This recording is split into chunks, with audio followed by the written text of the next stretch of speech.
A continuación, Salud y Genética. Clasificación A. Apto para todo público.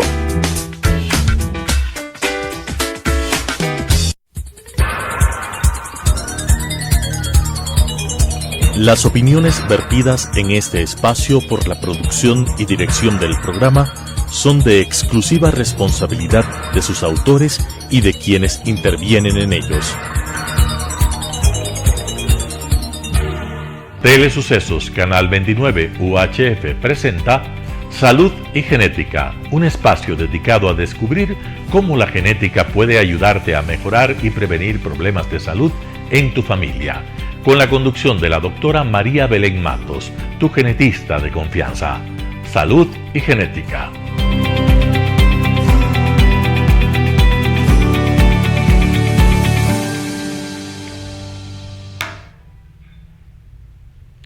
Hola amigos televidentes, buenos días. Hoy es viernes, por fin viernes, fin de semana, y nuevamente nos encontramos con nuestro programa Salud y Genética, un programa dedicado a conocer cómo la genética puede ayudarte a prevenir enfermedades en tu familia. El tema de hoy es precisamente conocer cuándo debemos acudir a la consulta de genética. Algunos creen que solo los pacientes que tienen una enfermedad genética muy rara deben acudir, pero hoy les voy a contar que existen varios momentos a lo largo de nuestra etapa de la vida, en las diferentes etapas, en que se hace necesario una valoración con un asesor genético o con un genetista. Tenemos, por ejemplo, 5 momentos en los que podemos acudir a la consulta. El momento de la edad preconcepcional, es decir, cuando una pareja va a decidir procrear, en la etapa prenatal, en la etapa perinatal, en la etapa postnatal, ya sea en la niñez, en la infancia, en la adolescencia, en la edad adulta o en la edad adulta mayor. Y otro momento, un quinto momento, es cuando en cualquier momento queremos hacer prevención, y de eso vamos a hablar ahora. Empezamos con el primer momento, es que pues muchas parejas se ilusionan en casarse y tener un proyecto de vida juntos y tener hijos. Sin embargo, sería importante que la pareja acuda a una consulta de asesoramiento genético preconcepcional, independientemente de que tengan o no antecedentes personales o familiares de una enfermedad genética o hereditaria conocida. Sí, es importante en este caso valorar los antecedentes de la familia de ambos miembros de la pareja y estimar el riesgo que tienen a desarrollar alguna alteración genética en una futura descendencia. Pero también es importante porque en el asesoramiento genético, que tiene como propósito la prevención de alteraciones en una futura descendencia, el médico genetista o el asesor genético puede proponer a la pareja someterse a un estudio de los llamados compatibilidad genética. Yo prefiero decir estudio de portadores, porque es realmente lo que se hace, en donde se investiga en ambos miembros de la pareja si presentan alteraciones genéticas en genes relacionados con condiciones autosómicas recesivas, que ya explicamos en el programa anterior a qué se refieren, pero también condiciones ligadas al X. Y les comento que en mi experiencia, mediante el estudio de portadores, hemos podido evitar que una pareja presente un hijo con una alteración genética por el riesgo elevado en la pareja, y se han sometido a reproducción asistida para disminuir este riesgo. Pero es interesante porque, aunque el objetivo es conocer el riesgo en la futura descendencia, este test también ha permitido diagnosticar enfermedades ligadas al cromosoma X en las mujeres, y actualmente están en tratamiento. Entonces, tiene muchos beneficios el asesoramiento genético preconcepcional y tiene muchas implicaciones en varios aspectos de la vida. Ahora, antes de la concepción, se va a producir, bueno, si tenemos ya el estudio de portadores, cuando ya decidimos planificar tener un bebé y decidimos concebir un embarazo, el resultado positivo, que muchas veces es motivo de alegría en muchas parejas, debemos conocer que también podemos asesorar a los pacientes y pueden acudir a la consulta una vez que ya está presente la concepción del embarazo, para conocer cuáles son los métodos de screening o de tamizaje de alteraciones genéticas en el futuro embarazo, en el producto de la concepción del embarazo que estamos enfrentando como pareja.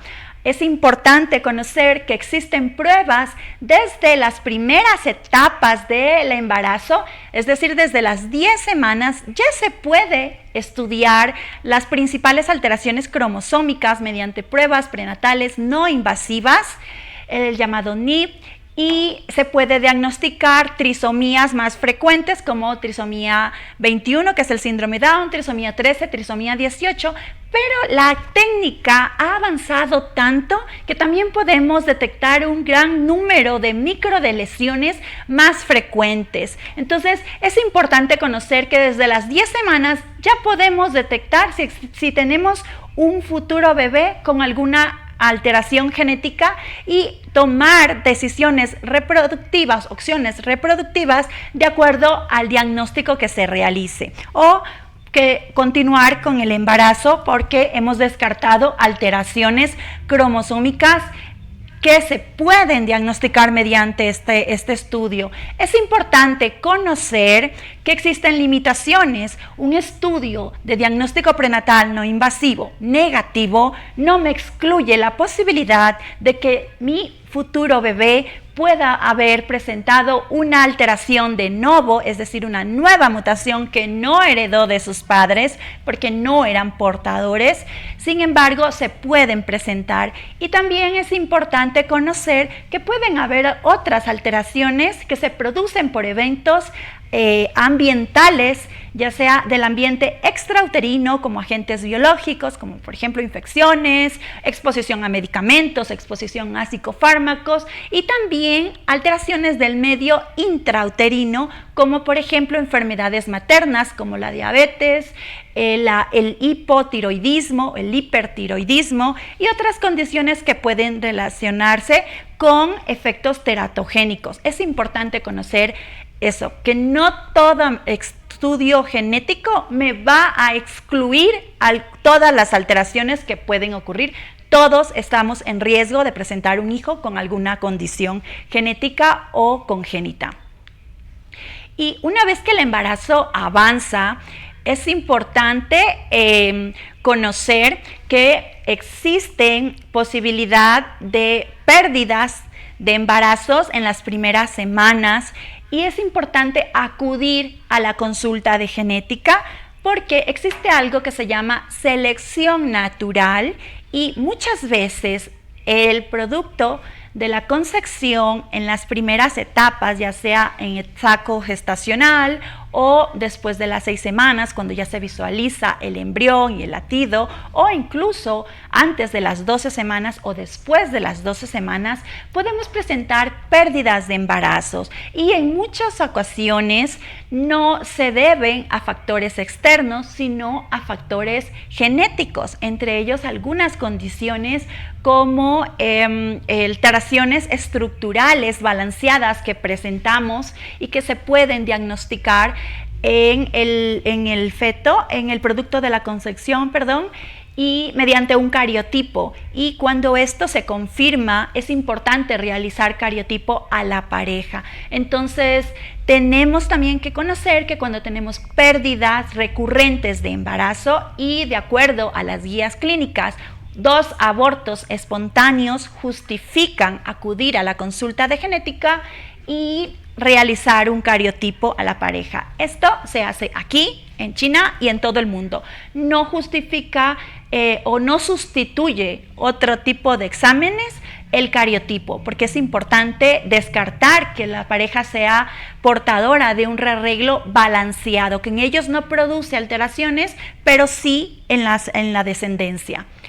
Continuando con el embarazo, es importante acudir a la consulta de genética porque podemos asesorar a la paciente sobre los marcadores de ultrasonido o marcadores bioquímicos o marcadores genéticos que pueden diagnosticar enfermedades en el futuro bebé.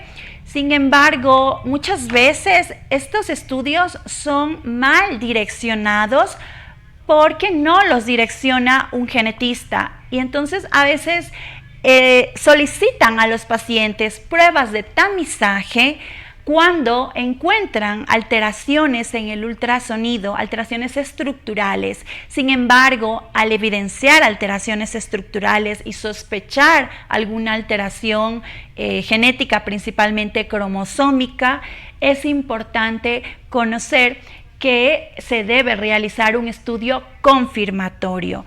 Es verdad que estas pruebas de tamizaje cada vez son más sensibles y casi que diagnósticas. Hasta el momento no se consideran pruebas confirmatorias. Por lo tanto, es importante acudir a la consulta de genética ante estudios de tamizaje como estudio de imagen, el ultrasonido, marcadores bioquímicos o algunas otras alteraciones, exposición a fármacos, a medicamentos, a algún tipo de teratógeno como radiaciones o agentes químicos, productos industriales en los que pueden estar expuesta la embarazada, incluso la exposición al tabaquismo, aunque la paciente sea fumadora pasiva, es decir, no es ella la que fuma, sino que está expuesta al humo del cigarrillo. Es importante acudir a la consulta de genética porque podemos explicar los riesgos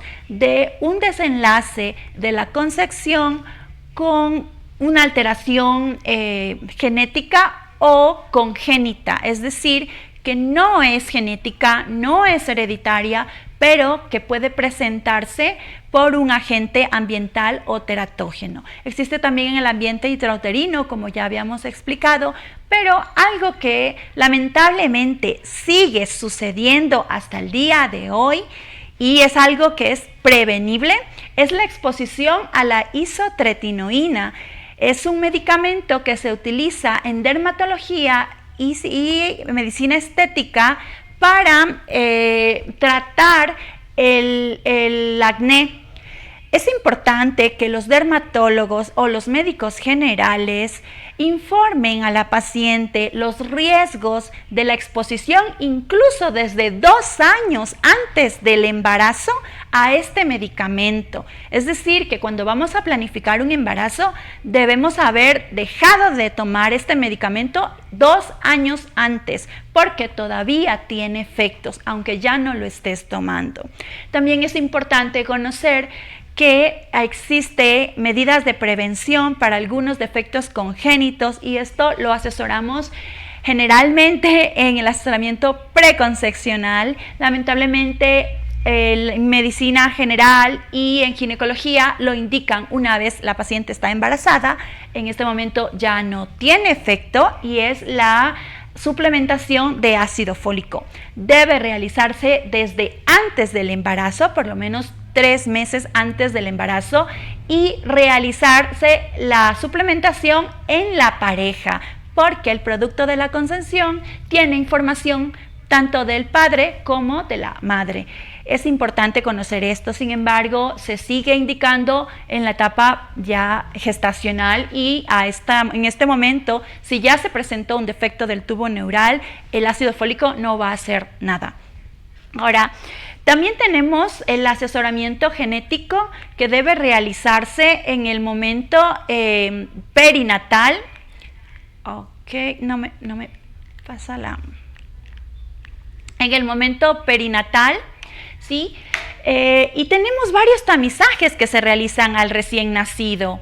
Uno de ellos es el tamizaje metabólico, que se realiza a partir de un programa del ministerio en muchos países. Algunos países incluyen más enfermedades, otros países incluyen menos enfermedades, pero es importante realizarlo. En Ecuador tenemos el estudio para 4 enfermedades, es un estudio de screening, no es una prueba confirmatoria, y cuando el estudio sale positivo, debería todo paciente ser referido a la consulta de genética.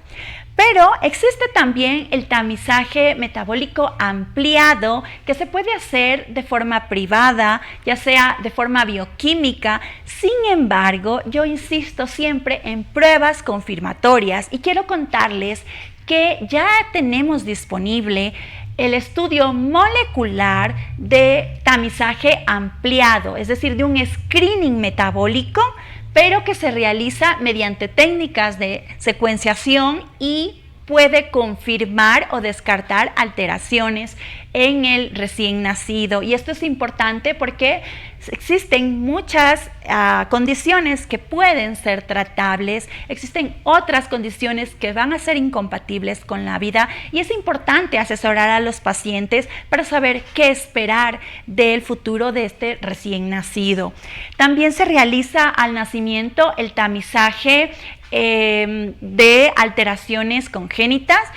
Les comento que acá no está acostumbrado a revisarse a todo recién nacido por un asesor genético o un genetista. Yo estudié en Cuba, en donde todos los bebés antes del mes de nacido son valorados por un asesor genético en busca de defectos congénitos, aunque sean menores, o dismorfias, porque está comprobado que cuando se asocian varios dismorfismos o defectos menores, existe la posibilidad de un riesgo incrementado de presentar otros defectos incluso mayores y que no son visibles al examen físico, y debemos realizar pruebas de imagen para buscar alteraciones estructurales de órganos internos. Es importante entonces conocer que existe la posibilidad de llevar a tu bebé recién nacido a la consulta con tu genetista. También, aquí está la imagen de uno de los dismorfismos que se pueden ver y que es muy frecuente, y cuando está presente se debe buscar alteraciones, por ejemplo, del sistema renal, porque ambos tienen el desarrollo en el mismo momento del desarrollo embrionario. Por lo tanto, se asume que si hay un defecto auricular, puede haber también un efecto renal, lo que no siempre se cumple, pero es importante descartarlo.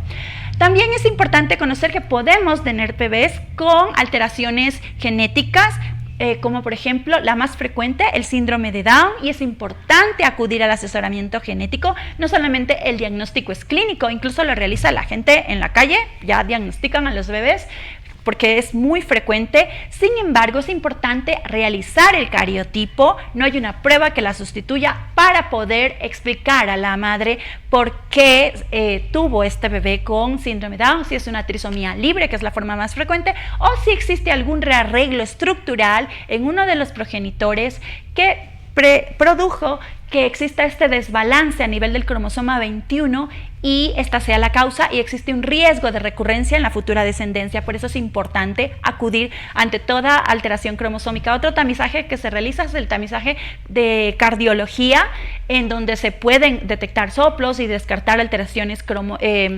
cardíacas, malformaciones congénitas del sistema cardiovascular. También se realiza el tamizaje mediante el estudio de rayos X de cadera, en donde se va a evidenciar o descartar displasias de cadera. También es importante el tamizaje auditivo, que se realiza en los primeros días del nacimiento y que puede diagnosticar precozmente una hipoacusia.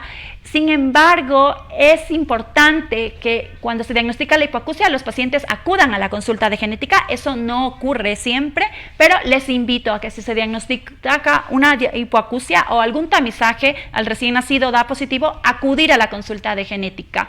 También se realiza el tamizaje oftalmológico, donde se pueden descartar alteraciones, incluso genéticas. Tenemos un futuro programa de distrofias de retinas que con mi colega genetista que es oftalmogenetista lo haremos en un futuro, pero también pueden identificarse alteraciones estructurales a nivel del sistema nervioso central. También se puede el paciente debutar con epilepsia. Es importante que todo paciente que se diagnostica con epilepsia a cualquier edad deba acudir a la consulta de genética, porque existen alteraciones debido a genes que tienen tratamientos específicos. Entonces ya podemos hablar de medicina personalizada en neurología. Y también algo que es muy frecuente, sobre todo en los varones, es el trastorno del espectro autista, que muchas veces no se llega a conocer la etiología, a identificar el origen. Sin embargo, si realizamos cariotipo, estudios de microarreglos mediante MLPA y microarray SNP, que incluye estudio de variantes de número de copias, alcanzamos solamente el 30% del diagnóstico en estos pacientes si realizamos todas estas pruebas en conjunto. Entonces es importante que conozcan que existen limitaciones diagnósticas y que muchos pacientes no vamos a conocer el origen. También, mientras el bebé va creciendo, estudiamos las bajas tallas, por ejemplo, la obesidad que está asociada con alteraciones del aprendizaje o de la conducta, debe acudir a consulta de genética, porque existen muchos síndromes de obesidad monogénica. También alteraciones hormonales, por ejemplo, el hipotiroidismo que puede presentarse u otras alteraciones endocrinas que pueden requerir asistir a la consulta de genética, como por ejemplo cuando se diagnostica hiperplasia suprarrenal congénita al nacimiento. Los pacientes son tratados por endocrinología, pero deben acudir a la consulta de genética. También las alteraciones esqueléticas, como por ejemplo las deformidades óseas o a nivel de la columna vertebral, las alteraciones que se evidencian en el crecimiento, las alteraciones del neurodesarrollo, es decir, en la esfera motora, del lenguaje, del aprendizaje visual. Es importante, aunque exista un solo parámetro alterado, es importante acudir a la consulta de genética, en que los pacientes generalmente acuden a neurología, pero es importante conocer entonces que también nosotros debemos valorar a los pacientes con condiciones neurológicas, porque cerca del 80% de las enfermedades genéticas van a presentar una manifestación neurológica, y es importante el asesoramiento genético y poder dirigir a la familia sobre qué esperar de la historia natural, del pronóstico y de las opciones terapéuticas. Enfermedades de la piel, enfermedades que se presentan en varios miembros de la familia, en varias generaciones, y que se evidencia un patrón de herencia. Por ejemplo, la diabetes no solamente es la diabetes mellitus exógena, sino también existe la diabetes monogénica, y es importante. Cardiología, es importante también que nos deriven a los pacientes cuando se sospecha una condición hereditaria como miocardiopatías hipertróficas o dilatadas, hereditarias, que se ven en varios miembros de la familia, muerte súbita, alteraciones del ritmo. De igual manera en todas las condiciones, en todas las etapas. Entonces, tenemos muy poco tiempo, debemos despedirnos del programa, pero seguiremos hablando de motivos de consulta en genética en nuestro siguiente programa. Les invito a ver la retransmisión el domingo a las 10:30 de la mañana, y muchas gracias por su atención. Si tienen alguna sugerencia, bienvenida. Buen fin de semana.